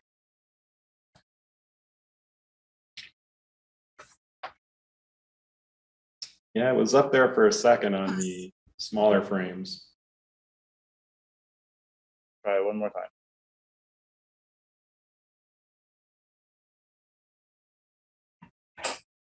That looks promising. All right, thank you. So I'll jump in. I would like to give just a little bit of background on the problem that we're solving for here with this extension. Really, we are solving for the 2 to 4 unit loss in many of our communities in Chicago. And this is a Chicago kind of unique feature. 2 to 4 units make up about 35% of our housing stock. And they are the major source of what we call naturally occurring affordable housing. We especially see that in gentrifying areas, we lose a lot more 2 to 4 unit buildings. They're either torn down completely and remade or deconverted from more units into a single family home. And we've seen that especially since 2013. We've lost nearly 12,000 units in 2 to 4 unit buildings alone. This is an issue that has been identified as significant by many parties, including our own 5-year housing plan and reports from other entities like DePaul's Institute for Housing Studies, the Latino Caucus, and other community stakeholders, as you heard in the public comment. So when we took a look at preliminary data, again, this is from DePaul's Institute for Housing Studies, in the area around the 606, the west half of the 606 and Pilsen, what we saw was that between 2013 and 2018, we saw 25 deconversions in Pilsen, representing around 75 rental units lost, and we saw 59 deconversions in the 606 area west of Western. That's what we mean when we say 606 West, is that it's west of Western, and that represents about 177 rental units lost. That's the problem for which we are solving. So early last year, this body passed 2 ordinances. This was led by Alderman Maldonado, La Espada, Ramirez Rosa, and Sigto Lopez. So on the left, you have the anti-deconversion ordinances, and those basically looked at what is the predominant stock on a block and said that if it would prohibit new single unit buildings on blocks where more than 50% of the buildings are multi-unit. And that was a permanent measure. And that was passed in January of 2021. In March, we passed the demolition surcharge ordinance on the right.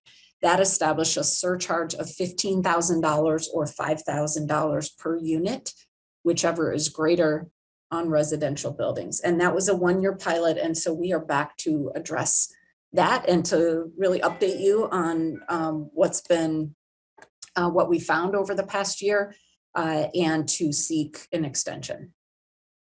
So first, just to illustrate, this is the 606 area that we are referring to around the 606 trail. And then this is the area in Pilsen. Again, the 606 area covers 3 different aldermanic wards. The Pilsen area is solely the 25th ward. So here's what we found. A year later, on the anti-deconversion ordinance side, so this is the permanent part of what we passed last year, what we see is that we do see less deconversions compared to pre-pandemic times, compared to comparable areas around it. Now turning to the measure that we're here to talk about today, and that's the demolition surcharge. You can see that when we're comparing demolitions to pre-pandemic demolition numbers, you can see that for the 606 West area, we see an 88% decline compared to pre-pandemic numbers. And that's a much steeper decline than we see in comparable nearby areas. For Pilsen on the right, it's less stark. It's about a 25% decrease, but it's still a decline nonetheless compared to pre-pandemic numbers. So for us, it seems that the surcharge is doing what we hoped it would, right? If the purpose of the surcharge was to deter some demolitions and where we can't deter them, raise some funds for affordable housing, then it seems to be doing some of both. And we'll show you that in this slide. So between both of these areas, we've totaled 8 demolition permit applications for a total of $120,000. That's not a lot of money, but in the context of the Chicago Community Land Trust, which is where these funds go, it is actually significant. It means because an opt-in unit for the Chicago Community Land Trust costs the land trust about $30,000. That's the grant that they give to an opt-in owner. So it's a meaningful amount in that context. It means another 4 opt-in owners can be covered based on this fee. And contrary to what you heard in the public comment period, of course, we know exactly where these funds go. They go to the Chicago Community Land Trust to be used in this way. And so based on our findings over the last year, we do feel that this surcharge is meeting the goals that we set out to do. We wanted to make it, to ensure that people can stay in their homes for as long as possible and that we're not losing naturally occurring affordable housing at the rate that we were seeing become endemic in these properties. So the extension that we are proposing would retain the existing geography and surcharge amounts, and it would extend the life of the policy from April 1st of this year to April 1st of 2024.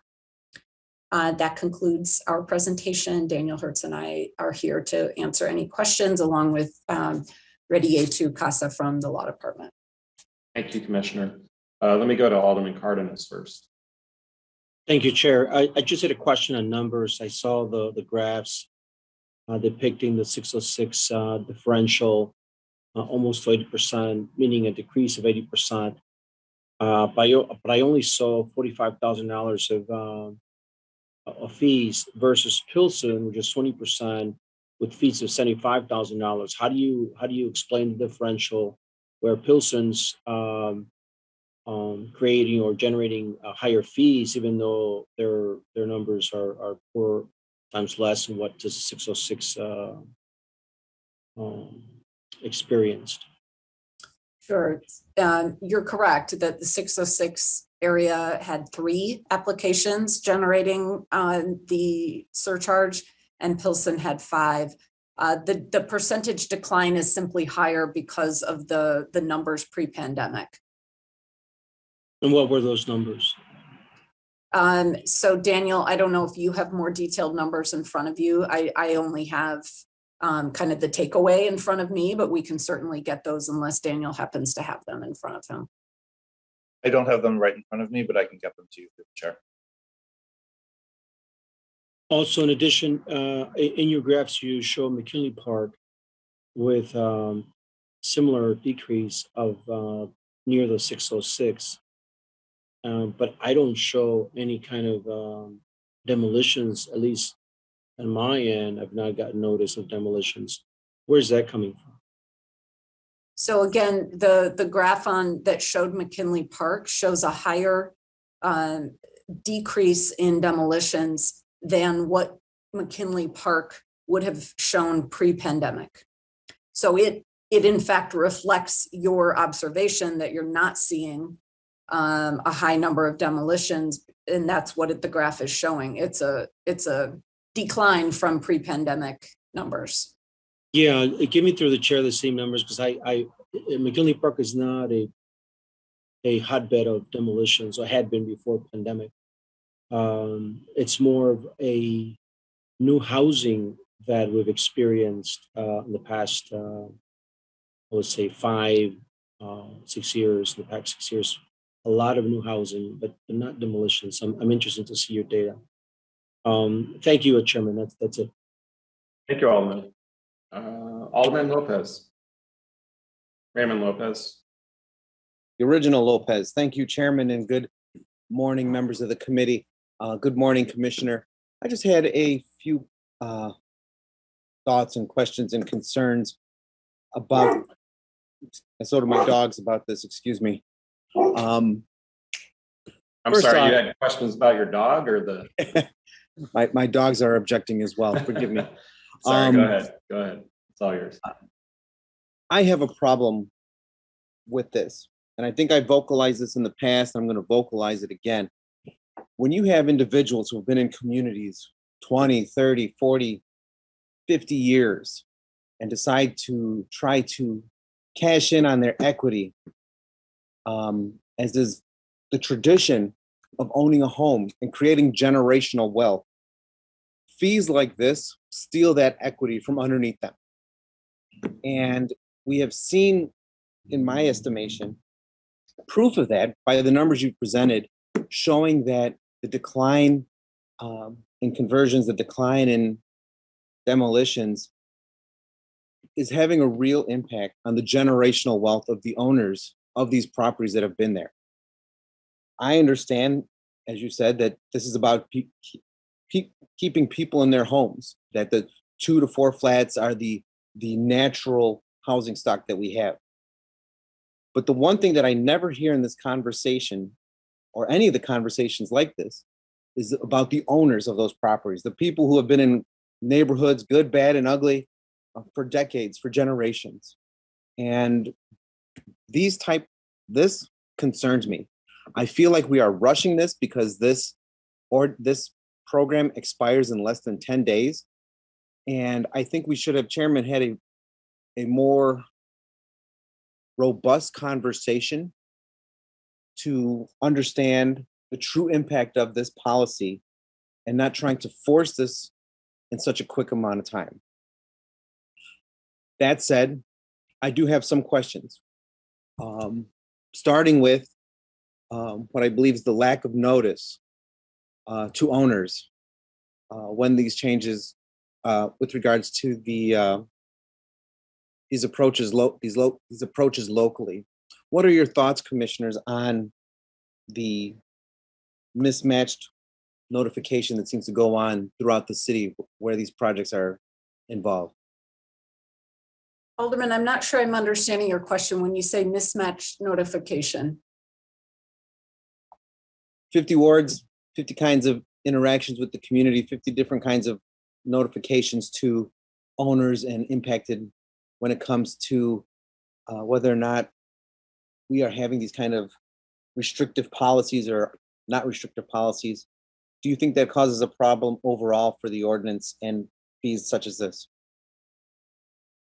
I think we've seen it play out over the past year. I think the aldermen in the impacted wards can speak to the ways that they have spread the word. Certainly, people learn, if they don't know about it already, they would learn when they seek the demolition permit that this is part of what applies in this geography, if they didn't already know. And I do think that, it is, and this was another comment that was made during public comment, I think it is important to note why this isn't citywide, because this isn't a problem that we're solving for in every community. It is a problem that we're solving for most specifically where we're seeing dramatically rising housing costs and values, and where we're seeing a high level of deconversions. And that's why it applies in those geographies and not in other places. Do you think holding owners to 2 different standards in different parts of the city is good? Because I question that. And I think that if I'm a 4-flat owner in Brighton Park, my rights as an owner should be no different than the owners of somebody who's in Logan Square or in Pilsen. I think we're setting up a dual track system, or continuing a dual track system that isn't fair to our small owners throughout the city of Chicago. So the way I would respond to that, Alderman, is I think that equity is not the same as equality. We don't have the same conditions in every community, and the upside for sellers in these communities is much higher than it is in others. So their ability to make a profit when they sell or deconvert and then sell, or whatever the case might be, is very different than it might be in a community that does not see the kinds of rising housing costs and rising sales prices that we see in these communities. I think it is different, and our policies are different. And we do see that across lots of our policies. I mean, our affordable requirements ordinance, we have differentiated what we expect based on the market type that triggers the project, right? So we do have precedent for treating different communities that are in different market types differently. And lastly, Chairman, I know a number of my colleagues want to speak. I believe the question of especially and uniquely attributable is a standard that's been set in Illinois for some time. I don't think this ordinance meets it, but I'd love to hear the commissioner's explanation how she views that. Can you say more about that standard, please?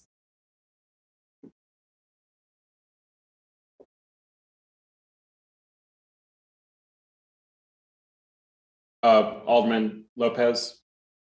Yes. She was just asking if you could speak more to the standard that you just referred to. The commissioner was asking specifically. I'll outline it and submit it to her so she could review and get back to us. I don't want to commandeer the rest of everyone's conversations. Okay. You want to send it through the chair or just straight to her, and then you can. I could do that. You can disseminate to this way everyone everybody. can see the answer too. Okay. Thank you. Thank you, Commissioner. Thank you. Alderman LaSpada? May I reserve to close, sir, if you don't mind? Yes, that's fine. Let me go to Alderman Urban then.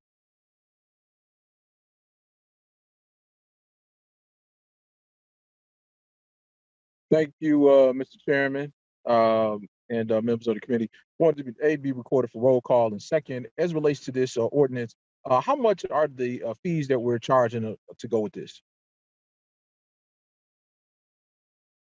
Sure, Alderman. It's 15,000 or 5,000 per unit, whichever is greater.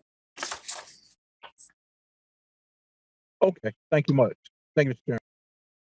Thank you, Alderman Urban. Alderman Cardenas again? Yeah, Chair, I'm a little confused as to a couple of things. Maybe someone can answer that. Maybe you can, or somebody in zoning. So obviously demolition only happens when you're going to build or rebuild, which means that you already own the property, which means you already bought the property.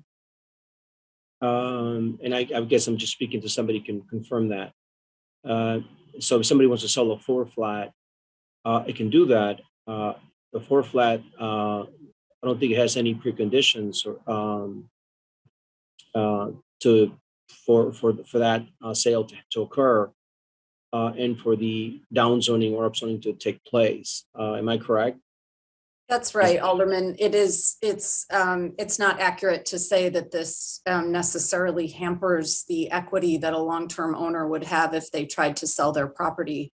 The impact fee only comes into play, the surcharge only comes into play if there's a demolition occurring. So if they are simply selling their property, that would proceed as normal. Thank you. So that's just for my clarification in terms of knowing apples versus apples and oranges versus oranges. Now, this is just a comment on this impact fee, and you leave it to those folks, my colleagues and aldermen who preside over those areas that are seeing intense gentrification. But we also set up a system of elitism because money buys you in, and if you pay the impact fee, you pay for the right to do what you want with their property, and that could be obviously reconverting or deconverting a floor flat to a single family, luxurious 4,000 square feet home, where in an area where what you need is more density, not the other way around. So what is your housing strategy to stop that and create, or maybe balance that, if you will, have some of those conversions, but at the same time, have density on the other side to compensate for that. And don't you believe that by doing this also, there's a cachet that goes with it. If you pay the fee, that means you got the money. That means you can say, look, this is going to be a posh area because only a few can pay those fees and can develop in those neighborhoods. So I think what I'm hearing is a question around what are we doing as a housing department to ensure that there is more density in these communities and that longtime owners are able to stay? Is that?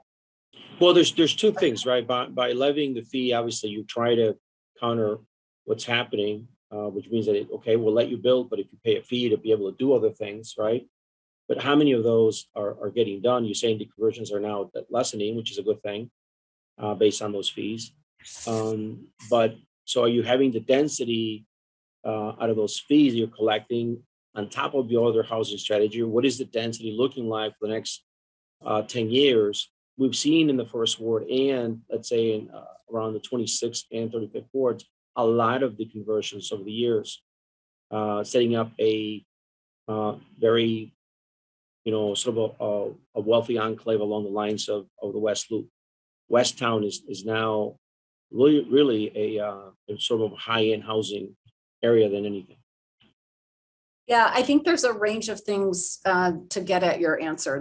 There's no one thing. And unfortunately, when there's private transactions, when a private 2 to 4 flat owner sells to another owner, there's not a lot that we can do to stop that. What we can do is an array of things we've done to try to expand some density, like the additional dwelling unit pilots that we have, right? That include some of the area around the 606, where we can add some rental units in basements and coach houses and attics and so on. That's one way. Another way is that we've done both in the area around the 606 and for Pilsen and Little Village, we're rolling out grants to longtime homeowners to address deferred maintenance. So for low-income, longtime homeowners, we have a grant program to allow them to address deferred maintenance and stay in their homes.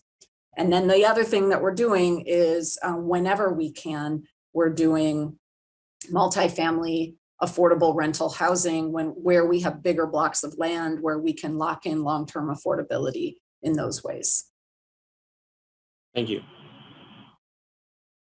Thanks, Chair. That's my question. Okay, thank you, Alderman. Let me first recognize Alderman O'Shea and Alderwoman Harris as present for purposes of quorum. And let me go to Alderwoman Mitz.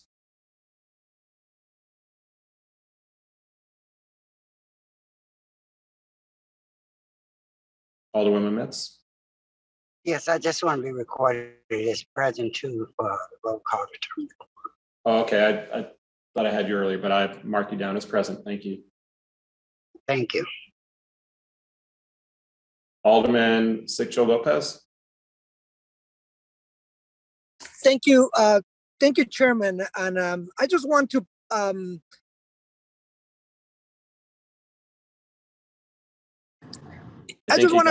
Go ahead. Can you hear? Oh yeah, I got cut off. Thank you, Chairman. In terms of the background of how we, especially in the Pilsen community, where we have democratically and through a process of over a year, work with the Department of Planning and the Department of Housing to develop a strategy that will help the burden of our community members that have received a huge impact on developers coming in as they please. And unfortunately, people have seen in the public eye the issues of corruption and how our community has been destabilized. I want to remind the members how, just last year, over a year ago, we had a conversation around the issues of demolitions in the Pilsen community and along the 606.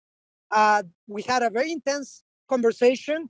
This is a complex issue, but what we developed is a strategy, and I want to reemphasize this, and maybe Department of Housing can add to this just to put it in context. I hear the issues or the concerns around density. Well, along the demolition fees, we also agree on how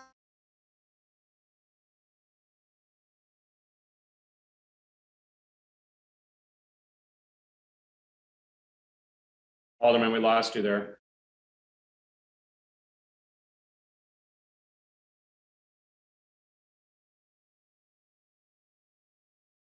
Alderman? All right, let's, why don't you hold that thought? When we get a signal back in, you can come back in. Let me go to Alderman Ramirez Rosa. Thank you so much, Chairman Wagasback, and thank you, Commissioner Navarro and the Department of Housing for the very thoughtful presentation this morning.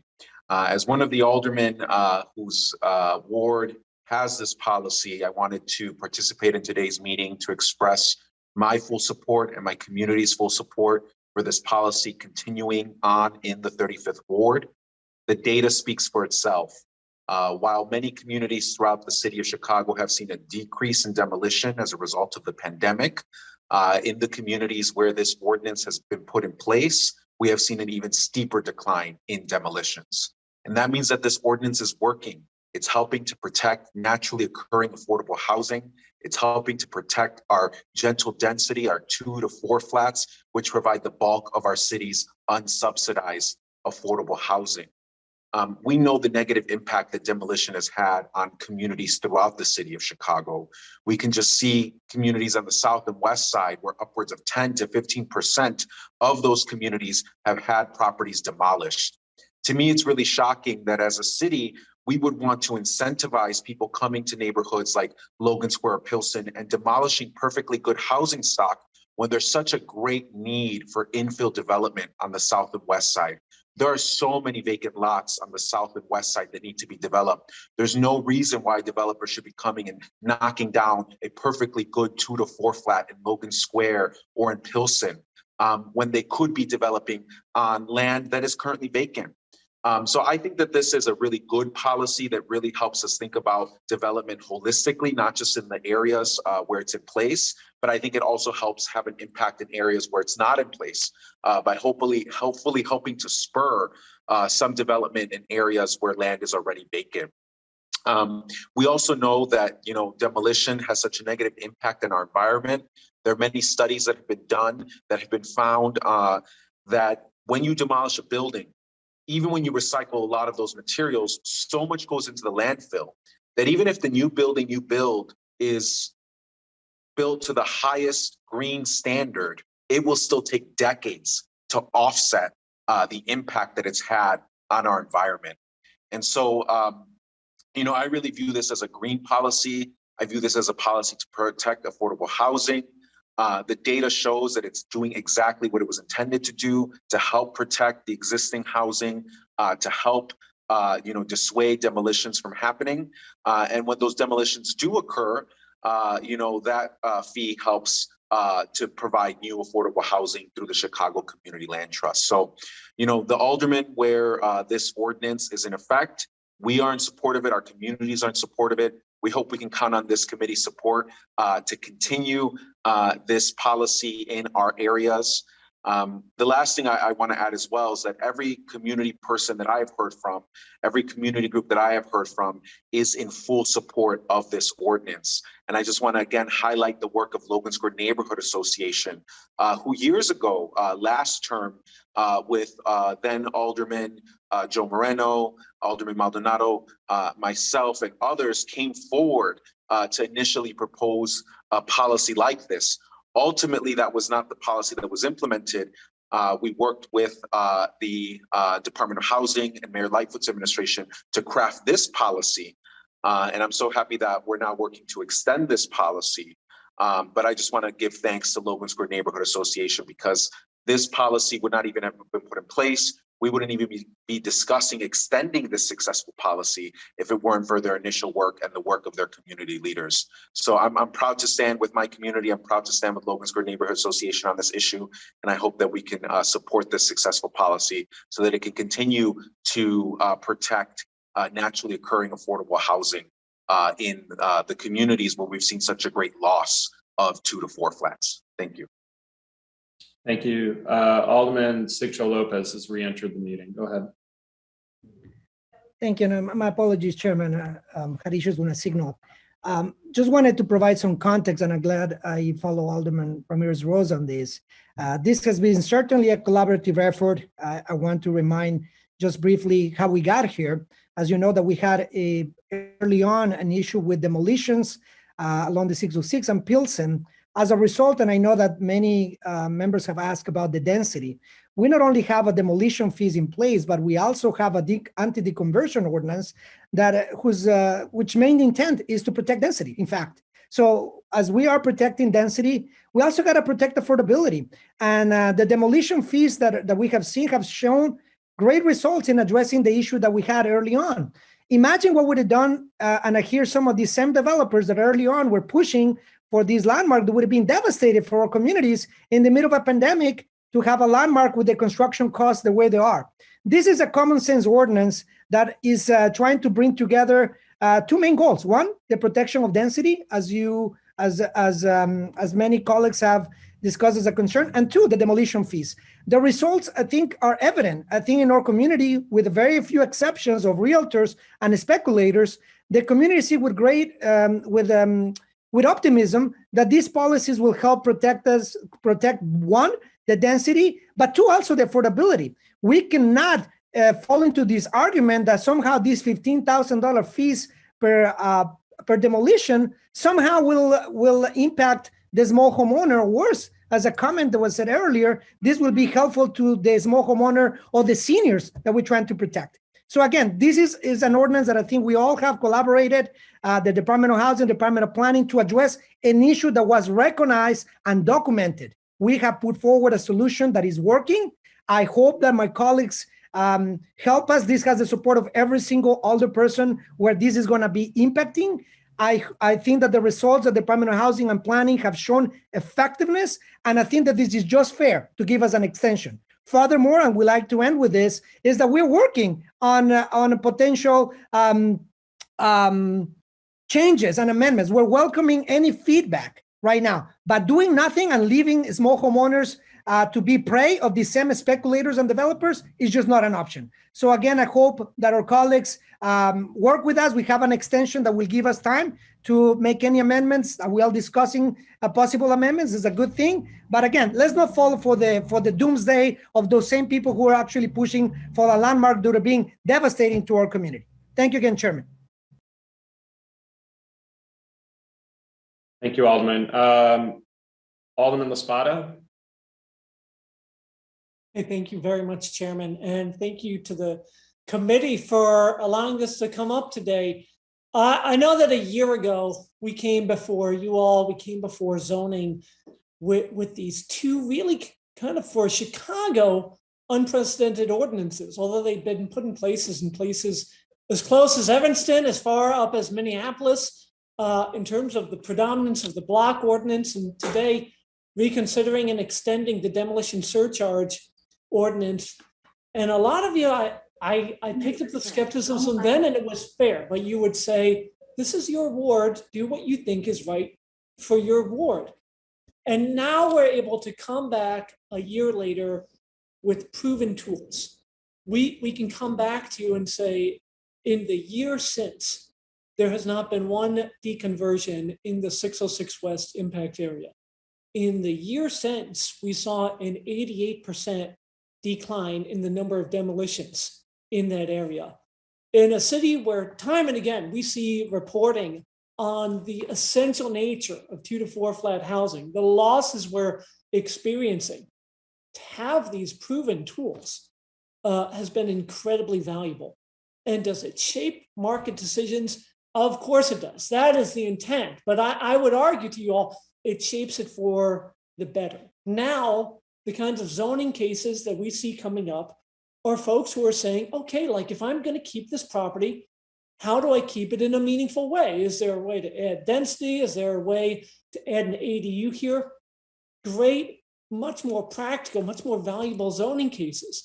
I can tell you in the first ward of our 65 plus ADU pre-applications, 18 of them came just in the 606 West impact area. It is powerful. It is driving the kind of decisions that we want to see in terms of preservation, in terms of affordability. And so I really hope that the committee will favorably consider this ordinance today.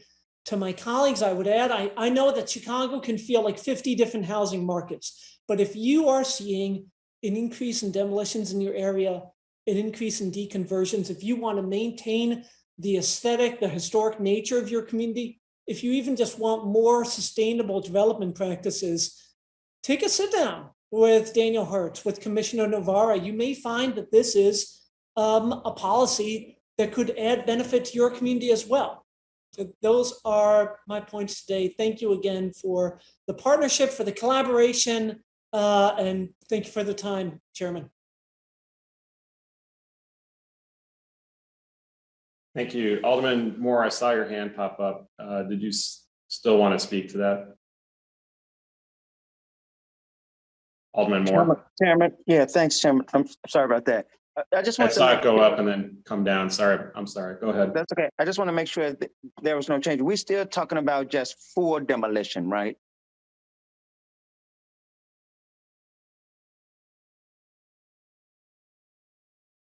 I'm sorry, for demolition, you said? For like just complete tear down, correct? I don't think there's a, go ahead, Commissioner. Yeah, Alderman Moore, I'll ask Daniel to give you the specifics of what's laid out. There are, in terms of what we mean by that. And there are, there is an exception to the fee if you're providing affordable housing and things of that nature. But Daniel, can you speak to that in terms of what's in the wording in the ordinance? Yes, Commissioner. Daniel, for the record, Daniel Hertz with DOH. The ordinance does, I believe, apply to full demolitions. And as the Commissioner said, there are two exceptions. One, if the replacement housing will be providing affordable housing, legally restricted affordable housing, and two, if there is a if there are, sort of health and safety reasons that the existing building cannot continue to stand, or exemptions for both of those situations. All right, thank you. That answers my question. I appreciate it. Thank you. Thank you, Alderman. All right. Alderman Moore makes a motion to approve this item by the affirmative vote of all members present for the roll call used to establish quorum. All in favor signify by saying aye. Aye. Aye. Is anyone opposed or would like to be recorded as voting no? I'm a no, Chairman. Raymond Lopez. Thank you all. Okay. Alderman Lopez. All right. Alderman Lopez, I'll have you recorded as no for the purposes of reporting out. Yep. Thank you.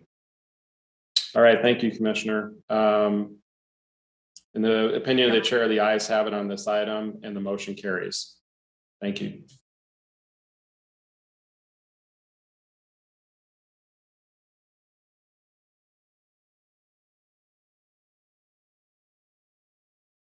You're on mute, sir. Sorry, double tap there. All right, ladies and gentlemen, moving on to communications from the Department of Law. Item number 7 is the monthly report of judgment, verdicts, and settlements from the Department of Law for the month of February, and will be placed on file with the clerk. In the packet that we sent each one of you, these documents are included in that packet. Alderman Lopez. Thank you, Chairman. Just briefly, if we can have through the chair from the Law Department or Streets and Sanitation, an explanation of the motor vehicle and property claims that were made. Any in particular, or all of the ones from the February report? All of them from February. Okay, no problem. Thank you. We'll get that, but the full document's in there if anyone wants to take a look at it. And we'll get that through the chair to all the members. All right, moving on to item number 8.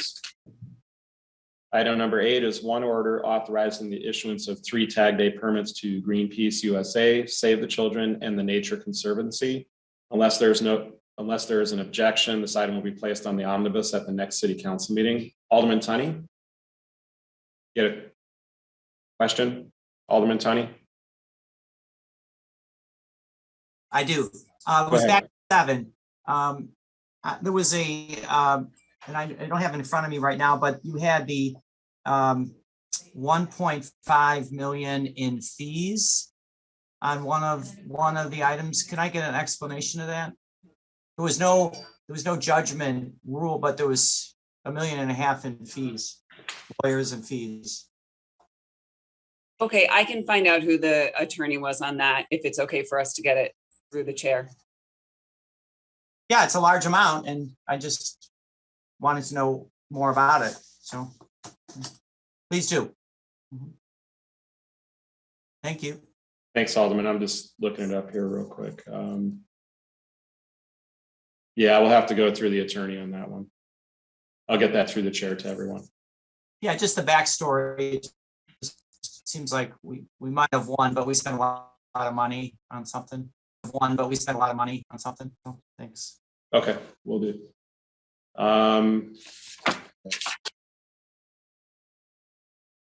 And going to items number 9 and 10, these are authorizations for the payment of various small claims against the city and the denial of payment of various small claims against the city.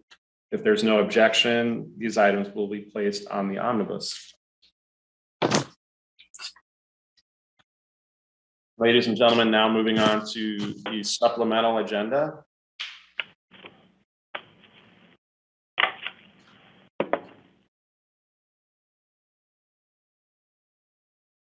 All right, ladies and gentlemen, we have 2 proposed orders authorizing the Corporation Council to enter into and execute settlement orders in 2 cases. 1A is Dennis Burris, individually on behalf of the estate of Jack Burris versus the city of Chicago in the amount of $450,000.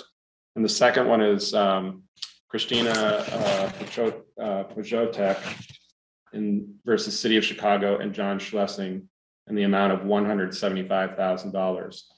With us today, we have Mimi Reuther and Lieutenant Flores, who can answer questions. Ms. Reuther is going to give us a little bit of background before we take a vote on these. So, Ms. Reuther, item 1A is Burris, if you would like to proceed. Thank you, Chairman. Good afternoon, committee members. With respect to the Burris case, Chicago police officer Aiden Ramirez was responding to a shots fired call when he entered the intersection at 105th and Michigan, going through a stop sign. Information from the officer's airbag module data reflects that he was approaching the intersection at 85 miles per hour. He collided with the vehicle driven by Jack Burris, who was 66 years old at the time, and the accident resulted in Mr. Burris's death. His brother Dennis brought this lawsuit on his behalf and behalf of their mother. On April 3rd, 2017, at around 10:40 p.m., Officer Ramirez and his partner were in an unmarked car on Michigan Avenue near 115th when they heard the shots fired call. They headed north on Michigan Avenue to respond to the call, and Officer Ramirez's partner activated the lights on the vehicle, and he toggled at intersections, he toggled the siren on and off. Officer Ramirez's partner testified that he was trained that it was more effective to use the siren intermittently than it was to have it on constantly, as it better alerts people. Traffic was light to moderate, and there had been an occasional drizzle. At Michigan and 105th, there's stop signs on Michigan Avenue for both directions of travel, and 105th is a one-way west, and there's a stop sign there. As the officers approached 105th Street, Officer Ramirez's partner told them that there was a car to their right. Mr. Burris's vehicle was moving slowly westbound, and it appeared to have stopped or to have nearly stopped. But it went into the intersection in front of the police car. Officer Ramirez slammed on his brakes, but could not avoid crashing into the side of Mr. Burris's car. Based on video from the intersection at 105th and Michigan and an earlier intersection, the emergency lights on the police vehicle were activated.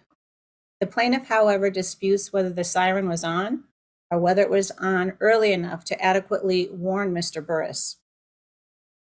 GPS from the vehicle, as well as the airbag module data, does reflect that Officer Ramirez was traveling at 85 miles per hour 5 seconds before the impact. and about a second before the impact, he applied hard braking and steered sharply to the left. At impact, his vehicle was driving at 58 miles per hour. Plaintiff alleges that Officer Ramirez was willful and wanton in operating his motor vehicle. Video from 105th in Michigan depicts the speed and the force of the impact.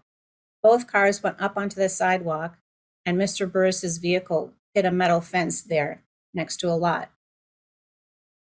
The city's major accident special investigator investigated this accident, and in his report, he stated that Officer Ramirez may have endangered life and property. And the plaintiff hired a police procedures expert who opines that Officer Ramirez violated CPD's general order on emergency driving. That order provides that officers shall operate at a speed and a manner compatible with weather and local conditions to ensure control of their vehicle is maintained, and that they proceed through intersections or traffic signals only after determining it is reasonable and safe to proceed, and also that they activate the siren in advance of encountering any traffic obstruction or to alert others of their approach. The decedent Jack lived with his 90-year-old brother. The decedent lived with his 90-year-old mother and took care of her and household chores, including driving and shopping and cooking. After his death, their mother went into a nursing home until COVID hit, at which time the mother was taken out by Dennis Burris so that he would be able to see her during COVID because he couldn't visit her in the nursing home. Jack and Dennis grew up together and maintained a relationship into adulthood and spoke regularly on the phone, and also visited each other on holidays and to watch sporting events. Their mother died in January of 2021. Dennis, and for the time that she lived, their mother are the family members who would be entitled to damages under the Wrongful Death Act. And those damages under the Wrongful Death Act that would be available if they prevailed at trial would be lost society, which is the lost care and comfort, love and affection and guidance, as well as grief and sorrow as a result of Jack's death. If the case went to trial, we would argue that Mr. Burris was at fault for not yielding, but it is not likely that a jury would find Officer Ramirez not liable. The plaintiff would argue that his high speed left Mr. Burris with little time to judge whether it was safe to proceed into the intersection. And there's a strong likelihood of a verdict greater than the recommended settlement amount if the case did proceed to trial. I'd be happy to answer any questions that you have.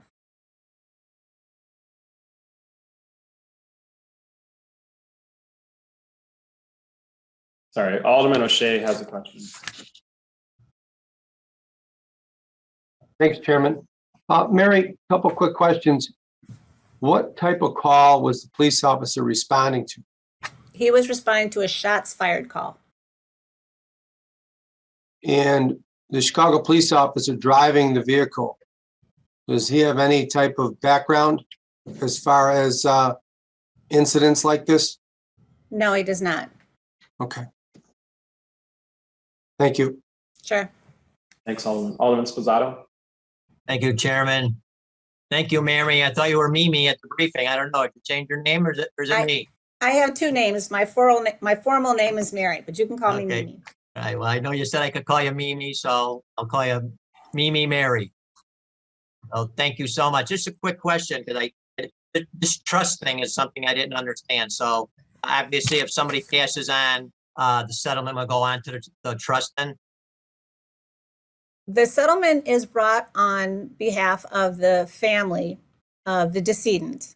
And basically that, in this case, the survivors are the mother and the brother. So even though the mother passed away, her estate, which is basically, survives her, is entitled to damages for the approximately 4 years that she lived. So even though she's no longer alive, there is still a claim there for her lost society as a consequence of her losing her son for about 4 years. Okay, yeah, there's just one thing I didn't really understand, and I believe these were two fairly easy ones, which was good to see. Like I said in the past, because anytime somebody gets involved in an accident, people are always entitled to a settlement. It's just a matter of working out that settlement number. So, but I appreciate you. Thank you, Chairman. Thanks, Alderman. Thank you. Alderman Lopez. Thank you, Chairman. And now, good afternoon, members of the committee. During our briefings, I had asked for the number of cars without cameras. Did we receive that? I did not This have is it. Lieutenant Flores. I have not yet received it from our fleet liaison. Why not? I don't know. I requested it the same day you asked for it.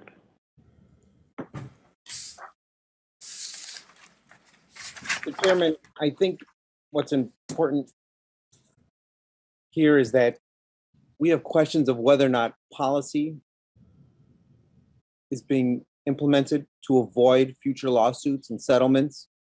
The fact that inconsistent application of police policy when it comes to lights, sirens, and intersections seems to be rampant and recurring is troubling. To find out that our tactical unit vehicles don't have cameras is troubling. And now today to learn that CPD doesn't take answering our questions seriously is troubling yet again. I think it's unfortunate, and I think that the department needs to do better because we are not simply the checkbook. We have to start making this think that even the most common sense, easy rules to follow are costing us millions of dollars. And the department and its leadership needs to start ensuring that all of our officers understand that. And I hope that that message gets conveyed back. I hope that they hear that loud and clear, because I think the only thing after that is to be asking for people higher up to start being on these calls to answer why they're refusing to answer our questions. Well, with all due respect, Alderman, that request came in at the end of last week. And I think, I don't know how Lieutenant Flores put the question to them. Hopefully it was in the form of, this is what the Alderman would like to see. But I would give them a couple days to collect that information. And then the other thing on this one is this happened in 2017. So while I agree with you that, there needs to be consistency in terms of policies and practices, this case, like many of the ones we've been hearing, are at a time when the consent decree and a lot of the issues that were coming forward were kind of fluctuating during these cases coming forward. So I'm hopeful to get that information from the police department, and I think we'll ask Lieutenant Flores to make another official request or see what the timeline is for a response on that. I understand that, Chairman, and I appreciate, I'm the pre-consent decree, mid-consent decree, but as I look out my office window now, I can tell you, as I said during the briefings, how many times police cars go through these intersections, no lights and no sirens, which is what brings us here today. And I would ask, Chairman, is it possible moving forward to start putting requirements that these items be presented to us before we start voting on these measures? Because I don't think asking through the chair request is something, just like during budget, that it should be up to them to decide when they want to answer us. It should be a stronger requirement to respond.